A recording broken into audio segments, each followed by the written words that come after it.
Hello, my name is Nathan Gartner. I'm 21 years old. I'm from Phoenixville, Pennsylvania. I've lived here my whole life. And right here, I have my 1994 Dodge Stealth.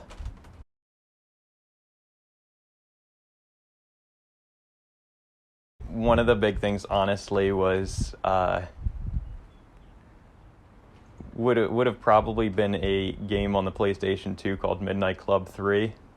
Me and my brother used to play that all the time. That was the first thing that introduced me to cars more than just them being transportation from point A to point B. So I thought that was pretty cool, and I don't know, it just kind of stemmed from there. I like cars over any other hobby just because I like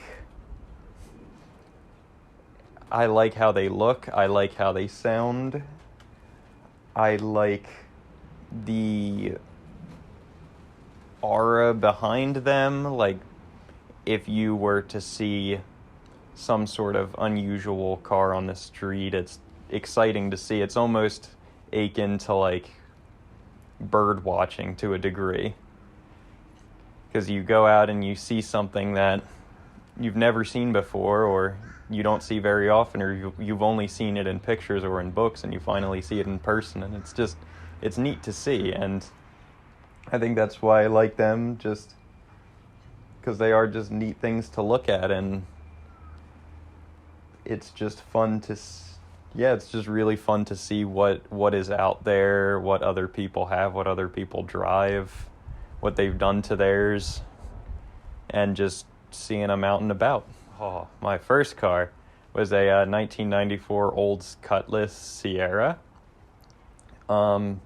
which that car was great. It was built like a tank. It was practically invincible. It got me from where I needed to go throughout college, and I honestly wanted to keep it, but the entire rear end rusted out and it couldn't pass inspection anymore, so I had to get rid of it, and ended up with this thing right here. Why a 1994 Dodge Stealth?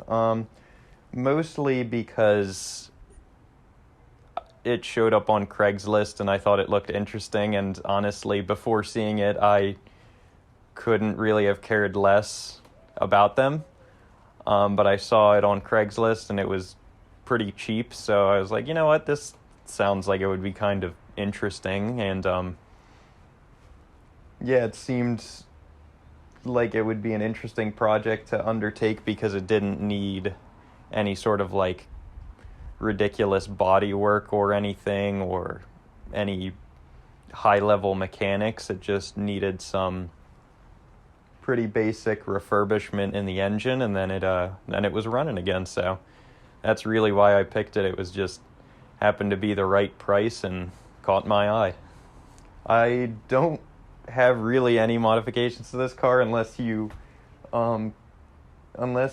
consider the wheels a modification, because they're not the original wheels. That's really it. I mean, you can consider the front being off of a Mitsubishi a modification, but that wasn't done by me. I don't know who did that. I don't know when it was done or why it was done. Somebody replaced it, and I'm in the process of getting the original one put back on. But other than that, it's pretty much how it left the factory. The wheels are from... Actually, my friend had a Mitsubishi 3000 GT, which is the Mitsubishi version of this car. He didn't need the wheels anymore because he got a set of black wheels to put on his, and I liked how these ones looked, so I just bought the set from him. Beyond that, I have no idea where they originally came from or even how old they are. So, yeah, that's really all I know about them. My car does not have a name. The previous owner had a name for it. I can't remember what its name was. It was like, I don't know, it might have been like Ariel or something, I'm not sure. I can't remember. I don't really have any plans to name it. yeah, I don't really have any plans to name the car. I don't know, I just never really ever feel the need to refer to my car as anything other than what it is. And if I referred to it with a name, people would probably get confused and I would have to explain that to them, and that's just too much work for me, so I don't bother giving it a name or anything. My future plans with this car are to figure out why it continues to leak oil regardless of how much I attempt to make this thing stop leaking oil. Other than that, I'd like to just get it cleaned up cosmetically. Like, I want to redo the trim around the windows because that's looking old and tired and cracked. Get the interior detailed, and really once that's all done, probably nothing much. I don't want to modify it or anything. Ideally, I'd like to just hang on to it as more of a nice weather and weekend car and get something that's a little more practical for everyday use. So when it comes to old cars versus new cars, I don't really have a huge preference. I like all sorts of cars, honestly. It's really just, there's no particular pattern to what type of cars I like. I like cars from all decades, early as the early 1900s up until cars that aren't even out yet. I really have no particular preference. The only preference I do have is I love GT style cars, Grand Touring style cars, which technically this is, and basically that just means a bigger, heavier sports car that's meant more for driving long distance comfortably than it is tearing around a racetrack. And those kind of have always been my preference of cars. Why I would choose an older car versus a newer car, really, the only reason I chose this one is because I bought it back in high school, so I didn't have the money for something newer, so that's kind of the limiter. That was what kind of limited me from getting anything else at the time. And I was given the choice of an older car versus a newer car, there's a lot of factors that would go into it for me. I probably wouldn't pick an older car just for the sake that it is older.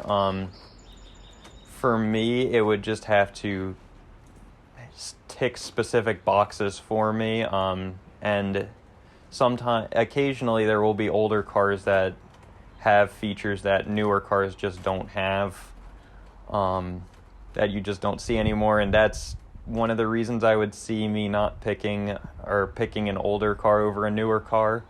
But that's really kind of it, would just be features or like styling that you don't see anymore. But that's really kind of it. On this car, there's not really any features on this car that aren't on newer cars, not that I know of. It's honestly pretty basic in terms of a car, because it's just the base trim. It's not any of like the turbocharged crazy ones. It's just or even a convertible. It's just a basic one. So I mean, really, it's really just a basic car. I mean, in its time, it was really advanced, but by today's standards, everything this car you can get on a base model econo box car. So it doesn't really have any features that I don't think newer cars don't have. I would say 100% my favorite car of all time that I would love to own would be a 1996 Dodge Viper GTS. That would be my go-to car. Unfortunately, it's not a very practical car or safe car or really good car for really anything at all. So if I had to go, so that would be my dream choice. But for something that I could live with every day, I would go with pretty much any generation of a Toyota Land Cruiser. That would be my go-to. I love all the generations, so I wouldn't even really care which one it is. I love all of them.